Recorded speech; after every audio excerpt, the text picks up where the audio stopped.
हरितालिका तीज व्रत क्यों किया जाता है, इसके बारे में आपको जानना चाहिए, क्योंकि यह व्रत पति के लिए बहुत महत्वपूर्ण है।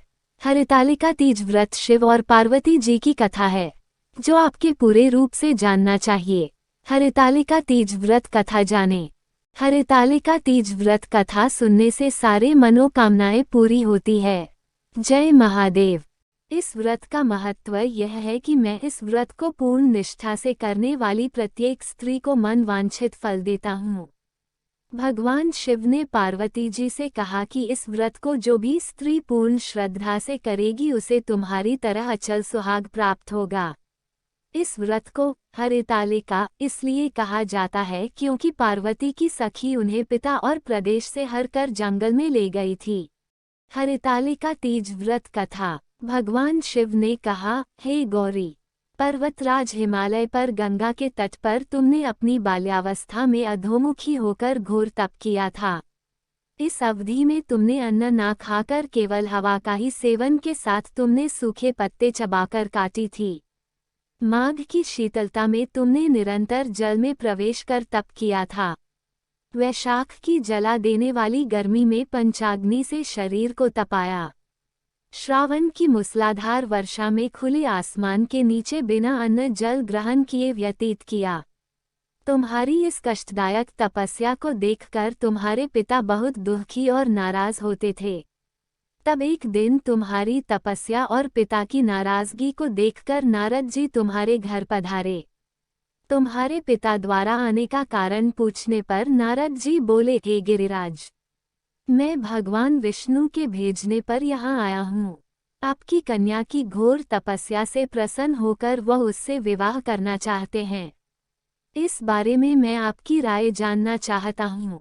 नारद जी की बात सुनकर पर्वतराज अति प्रसन्नता के साथ बोले, श्रीमान, यदि स्वयं विष्णु जी मेरी कन्या का वरण करना चाहते हैं तो मुझे क्या आपत्ति हो सकती है। वे तो साक्षात ब्रह्म हैं। ये तो हर पिता की इच्छा होती है कि उसकी पुत्री सुख संपदा से युक्त पति के घर की लक्ष्मी बने। नारद जी तुम्हारे पिता की स्वीकृति पाकर विष्णु जी के पास गए और उन्हें विवाह तय होने का समाचार सुनाया। परंतु जब तुम्हें इस विवाह के बारे में पता चला तो तुम्हारे दुख का ठिकाना ना रहा। तुम्हें इस प्रकार से दुखी देखकर तुम्हारी एक सहेली ने तुम्हारे दुख का कारण पूछने पर तुमने बताया कि मैंने सच्चे मन से भगवान शिव का वरण किया है, किंतु मेरे पिता ने मेरा विवाह विष्णु जी के साथ तय कर दिया है। मैं विचित्र धर्म संकट में हूँ। अब मेरे पास प्राण त्याग देने के अलावा कोई और उपाय नहीं बचा। तुम्हारी सखी बहुत ही समझदार थी। उसने कहा, प्राण छोड़ने का यहाँ कारण ही क्या है। संकट के समय धैर्य से काम लेना चाहिए। भारतीय नारी के जीवन की सार्थकता इसी में है कि जिसे मन से पति रूप में एक बार वरण कर लिया, जीवन पर्यंत उसी से निर्वाह करे।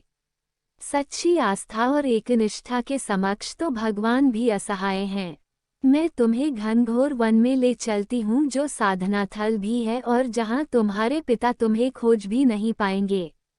मुझे पूर्ण विश्वास है कि ईश्वर अवश्य ही तुम्हारी सहायता करेंगे। तुमने ऐसा ही किया। तुम्हारे पिता तुम्हें घर में न पाकर बड़े चिंतित और दुखी हुए। वह सोचने लगे कि मैंने तो विष्णु जी से अपनी पुत्री का विवाह तय कर दिया है। यदि भगवान विष्णु बारात लेकर आ गए और कन्या घर पर नहीं मिली तो बहुत अपमान होगा। ऐसा विचार कर पर्वतराज ने चारों ओर तुम्हारी खोज शुरू करवा दी। इधर तुम्हारी खोज होती रही, उधर तुम अपनी सहेली के साथ नदी के तट पर एक गुफा में मेरी आराधना में लीन रहने लगी।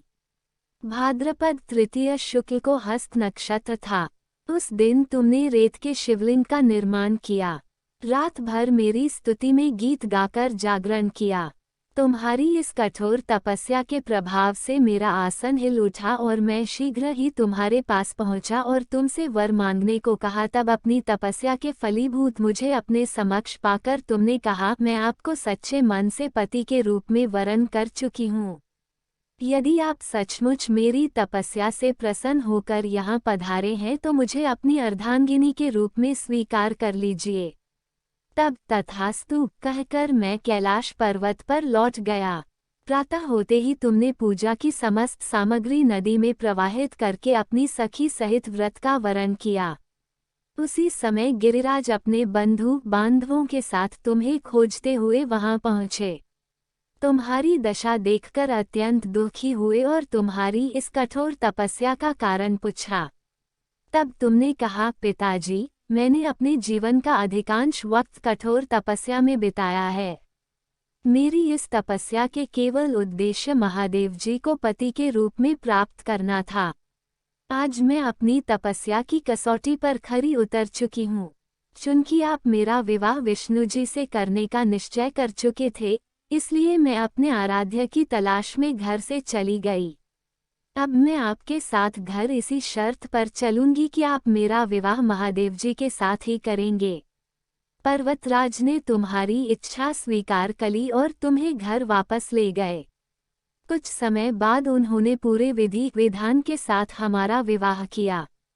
भगवान शिव ने आगे कहा, हे पार्वती, भाद्र पद की शुक्ल तृतीया को तुमने मेरी आराधना करके जो व्रत किया था, उसी के परिणाम स्वरूप हम दोनों का विवाह संभव हो सका।